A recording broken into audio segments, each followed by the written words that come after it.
नमस्कार। सत्यार्थ न्यूज में आपका स्वागत है। गंजबासौदा नगर से 2 किलोमीटर दूर गुरोद मार्ग पर सब जेल में ब्लैकआउट के समय की जाने वाली कार्रवाई का अभ्यास किया गया। बंदियों को अपने आप को सुरक्षित रखने का अभ्यास कराया गया। वो प्राथमिक उपचार की प्रक्रिया निर्धारित की गई।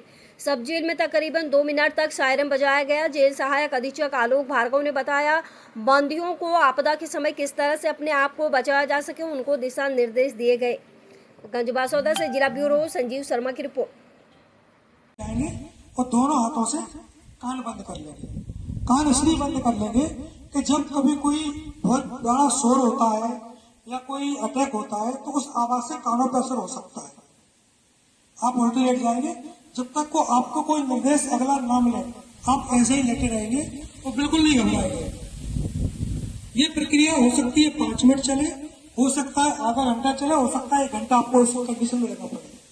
जिनके पास सोने के चबूतरे हैं वो लेट जाएंगे, जो खैयाओं में सोते हैं वो खैया में चले जाएंगे। इसके बाद यदि इस भागम में किसी को थोड़ी बहुत खरोच आती है या चोट लगती है, ध्यान नहीं दे पाते, आप जल्दी वक्त करो, तो उसके लिए जो ड्यूटी वाले हमारे प्रहरी है उनसे आप संपर्क करेंगे, वो आपसे संपर्क करेंगे, आपको चिकित्सा सुविधा दी जाएगी। आज केंद्रीय भोपाल के निर्देश के अनुसार जेल में ब्लैकआउट और सायरन की कार्रवाई की गई। इसमें सायरन बजाया गया और बंदियों को बताया गया कि यदि किसी प्रकार की आपदा आती है तो उन्हें इस परिस्थिति में अपने आप को कैसे सुरक्षित रखना है, इसकी कार्रवाई की गई।